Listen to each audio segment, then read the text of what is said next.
विरोधी है वो कैसे दुश्मन हो सकता है, उसका मौत का कामना हम कैसे कर सकते हैं? अब सोचिए, ये तो सवाल करना चाहिए सभ्य समाज में, सबको खंडन करना चाहिए। नहीं तो ऐसा लोग कहते रहेंगे और कहने वाला सोचेगा कि वो हीरो है, अपना नेता के सामने में वो ऐसे कहेंगे और खुश हो जाएंगे कि नेता ने तो खंडन किया ही नहीं है। अच्छा किरण जी, आप फिटनेस के इतने बड़े फैन हैं, तो बताइए कि राहुल गांधी की भारत जोड़ो यात्रा के बाद भी कांग्रेस और इंडिया गठबंधन क्यों नहीं जोड़ पा रहे हैं? कोई स्पेशल टिप्स देना चाहेंगे? फिटनेस मतलब क्या, इससे क्या संबंध है? मतलब आप इतना जो फिटनेस के माहिर हैं और राहुल गांधी भारत जोड़ो यात्रा निकाला, लेकिन इंडिया गठबंधन को जिस तरह से मजबूती देना चाहिए वो नहीं दे पा रहे हैं, तो आप कोई टिप्स देंगे उनको? चुनाव कैसे जीतना है, कैसे जोड़ना है, इसका टिप्स मैं कैसे दे सकता हूँ? मैं जिंदगी पर संघर्ष करके चुनाव जीतता हूँ। तो मेहनत, मेरे ख्याल से मेहनत ही सब कुछ होता है और लगन के साथ देश के लिए काम करना चाहिए। विशेष करके जो युवाओं को मैं कहना चाहता हूँ, राहुल गांधी जी तो युवा नहीं है, मैं युवाओं को कहना चाहता हूँ जो मुझसे छोटे हैं, मैं उनसे कहना चाहता हूँ, डिसिप्लिन, हार्ड वर्किंग और हर प्रकार से देश के लिए फायदा पहुंचाने वाला काम, अगर ये तीन आप तय कर ले तो आप आगे बढ़ेगा। मेरा यही मंत्र है। डिसिप्लिन नहीं होगा तो फिर कुछ नहीं होगा, आप जितना भी ज्ञानी क्यों ना हो, डिसिप्लिन नहीं तो वो भी तो डिसिप्लिन है, लेकिन डिसिप्लिन बिल्कुल नहीं है राहुल गांधी जी। क्या बात कर रहे हैं आप? नहीं नहीं, वो फिटनेस जो आप कह रहे हैं, फिटनेस अलग बात है। फिटनेस शरीर को फिट रखना वो एक शारीरिक चीज है, फिजिकल चीज है, उसमें तो ठीक है, वो फिट है। मैं जो कह रहा हूं डिसिप्लिन, आप जो लोगों को जोड़ने के लिए कहते हैं ना, कैसे जोड़ेंगे? डिसिप्लिन, हार्ड वर्किंग, मेहनत। आप संसद में 2 घंटे बैठेंगे फिर 4 दिन नहीं आएंगे, ऐसा नहीं होगा। आपको मेहनत करना ही पड़ेगा डिसिप्लिन के साथ और देश हित में। ये 3 कॉम्बिनेशन अगर किसी में आ गया, आप आगे बढ़ेगा। अरे सांसद बनना नहीं बनना वो तय नहीं करता आप कितना सक्सेसफुल है, किसी भी क्षेत्र में आप आगे बढ़ सकते हैं। वो तो कहते हैं कि हम आम आदमी के मुद्दा उठाते हैं, सरकार जवाब नहीं देती है। ऐसा नहीं है, वो मुद्दा कुछ भी उठाए लेकिन वो नियम के तहत उठाएंगे तो बोलने के लिए मौका तो मिलता ही है। राहुल जी तो नेता प्रतिपक्ष है तो उसको तो बोलने के लिए बहुत मौका मिलता है। अच्छा किरण जी, आप अल्पसंख्यक मामलों के मंत्री भी हैं, अल्पसंख्यकों के नाम पर जिस तरह से सियासत हो रही है उसको लेकर क्या कहेंगे? अल्पसंख्यक लोगों का जो सियासत का बात जो करते हैं, हम कभी भी नहीं करते। मैं खुद एक माइनॉरिटी हूँ इस देश में। मुसलमान, सिख, ईसाई, बौद्ध, जैन, पारसी, हम लोग सब बाय डेफिनेशन हम माइनॉरिटी हैं। लेकिन आप एक उदाहरण दीजिए कि हिंदुस्तान से एक माइनॉरिटी हिंदुस्तान छोड़ के उसको भगाया गया है या वो भाग गए हैं। कोई माइग्रेशन हो के अमेरिका चला गया, ऑस्ट्रेलिया चला गया, वो नहीं कह रहा हूं। डर के मारे या उसको मजबूरन देश छोड़ना पड़ा है, ऐसा एक उदाहरण दीजिए। मैं तो, आप तो हिंदू है, मैं हिंदू नहीं हूं।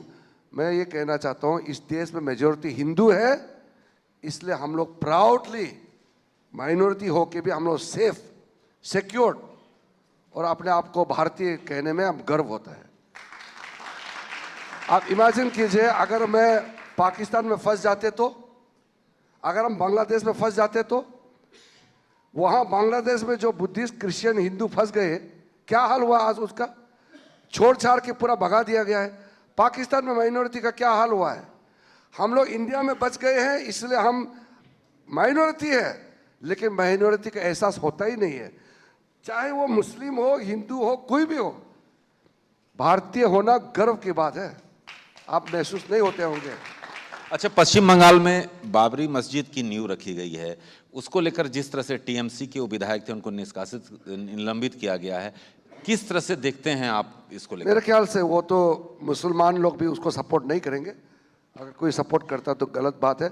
मैं माइनॉरिटी अफेयर्स मिनिस्टर होने के नाते मुस्लिम कम्युनिटी के कई लोगों से मैंने बात किया है। मेरे पास कई मुसलमानों के बड़े बड़े नेता, धर्म गुरु, इमाम, उनके जो बुजुर्ग है, युवा है, सबसे मैं मिलता हूँ। मुझे कोई आपत्ति नहीं होता, मुझे बहुत अच्छा लगता है। मैं हज के लिए जो तैयारी कर रहा हूँ, आज तक हिंदुस्तान में जो हज यात्रा में जाने वाले लोगों के लिए जो मैं मेहनत करता हूँ, आज तक कोई नहीं किया। और मैंने शुरू में कहा कि हज में हर मुसलमान का अपना एक सपना होता है हज यात्रा करने का, और कोई भी हाजी किसी भी तरीके से परेशान नहीं होना पड़ेगा। दुनिया भर का जितना लाखों लोग हज के लिए जाते हैं, हमारे हिंदुस्तान के मुसलमान सऊदी अरब में मक्का मदीना जा कर के, इवन अगर वो हज नहीं उम्रा के लिए जाते हैं तो भी एक एक लोगों का ख्याल रखेंगे, हमने कहा है। और कई लोग मेरे लिए दुआ मांगते हैं, मक्का मदीना में जाकर के मेरे लिए दुआ मांगा है मुसलमानों में, कि मैंने जो काम किया है उसका वो असर देखा है। इसलिए ये कोई जमा मस्जिद, ये बाबरी मस्जिद का वो नींव रखने का बात करके इस देश में अगर सौहार्द को बिगाड़ने के लिए काम करेगा तो कोई फ़ायदा नहीं है। बाय एंड लार्ज हम सब सेकुलर हैं। इंडिया में कुछ लोग कम्युनल हो सकते हैं, बहुत कम लोग होंगे, but majority, vast majority Indians by character, by belief, मैं मानता हूँ सब सेकुलर है। इसलिए ऐसा 2-4 लोग काम करने से कोई फर्क नहीं पड़ेगा। किरण जी, हमारे पास कई सवाल हैं, लेकिन आपके पास समय की कमी है, और इसको ध्यान रखते हुए एक सवाल खाली आपसे चाहेंगे कि आप अरुणाचल से आते हैं, जहां पर जो कल्चर है काफ़ी रिच है, आप गाना भी अच्छा गाते हैं। लाइट मोमेंट में मैं ख़त्म करना चाहूँगे, आपके कुछ वीडियोस देखिए तालियां बज रही हैं, वायरल हुए हैं, कोई ऐसा गाना जो हमारे मंच से दर्शकों को सुनाना चाहेंगे आप? मैं आज गाना नहीं गा सकता हूँ, मेरा गला बैठा हुआ है। अच्छा, बहुत मुश्किल से बात कर रहा हूँ ना, ये बहुत मुश्किल से कर रहे हैं, तो गला मेरा बैठा हुआ है। एक रैपिड राउंड ले लेते हैं, तो बस 2 मिनट का। राजनीति में न होते किरण रिजिजू तो क्या कर रहे होते? राजनीति में नहीं होता तो मेरा पास इतना जमीन पड़ा हुआ है, गांव में मैं खेती करता। दिल्ली पसंद है या अरुणाचल प्रदेश? अरे अरुणाचल से खूबसूरत और इतना शुद्ध हवा वाला और इतना पहाड़ी, वो कौन छोड़ के जाना चाहेगा? दिल्ली तो काम के लिए आया हूँ, दिल्ली में नहीं है, दिल गांव में है। यहाँ मैं देश सेवा के लिए आया हूँ। किरण जी, छुट्टी लेना बीजेपी में मना है, लेकिन अगर किरण जी को छुट्टी मिले तो कहाँ रहना पसंद करेंगे, स्विट्जरलैंड या अरुणाचल प्रदेश? मैं दुनिया देख चुका हूँ, आपको शायद नहीं मालूम, हमारा देश में मुझसे ज़्यादा पूरा दुनिया देखने वाला कोई नहीं है। मैं 2004 से पहले 155 देश घूम चुका हूँ, और मैं बचपन से दुनिया देखा हुआ है, हर एक देश। और जाता मतलब ऐसा सिर्फ टिकट काट के गया आया ऐसा नहीं है, मैं स्टडी करता हूँ। राजनीति छोड़ने से, अगर राजनीति में नहीं रहा तो मैं किताब लिखना था, अभी टाइम नहीं है। लेकिन हर देश खूबसूरत है, हर एक देश एक से बढ़कर एक अपना हर देश का एक खूबियाँ होते हैं, अपना एक स्पेशलिटी होते हैं। कोई आइलैंड नेशन होता है, कोई पहाड़ी होता है, कोई डेजर्ट होता है, कोई जंगल होता है। इसलिए ये देश ज़्यादा सुंदर है, ये देश कम सुंदर है, ऐसा नहीं है। मेरा फेवरेट तो मेरा गांव ही है। एक आखिरी प्रश्न, सबसे अच्छी किताब कौन सी लगती है किरण जी को, चाणक्य नीति या विंग ऑफ फायर? किताब तो मैं तो बहुत ज़्यादा पढ़ता नहीं हूँ, मेरा पास इतना समय नहीं है। चाणक्य का अर्थशास्त्र मेरे ख्याल से सबको पढ़ना चाहिए। वो एक स्पिरिचुअल नॉलेज सिर्फ नहीं है, वो रोज़मर्रा ज़िंदगी में काम आने वाला एक तरीका आपको वहाँ से मिलेगा। मैं बहुत धार्मिक ग्रंथों का अध्ययन करने वाला इंसान नहीं हूँ। मेरा शुरू से मेरा ऐसा रहा है कि मैं हल्के फुल्के वाला किताब ज़्यादा पढ़ता हूँ।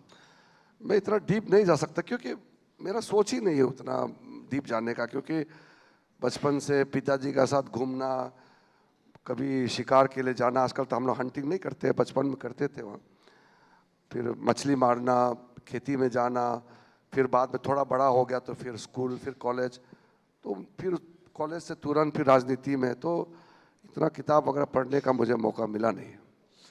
किरण जी, बहुत बहुत धन्यवाद, आपने इतना बहुमूल्य समय निकाला ITV नेटवर्क के लिए, बहुत बहुत धन्यवाद। धन्यवाद। गले और पार्लियामेंट सत्र जारी होने के बावजूद आपने समय निकाला, आभार व्यक्त करते हैं किरण जी। मगर मैं दरख्वास्त करूंगा कि आप मंच पे बने रहें। मैं मंच पे बुलाना चाहता हूं संडे गार्डियन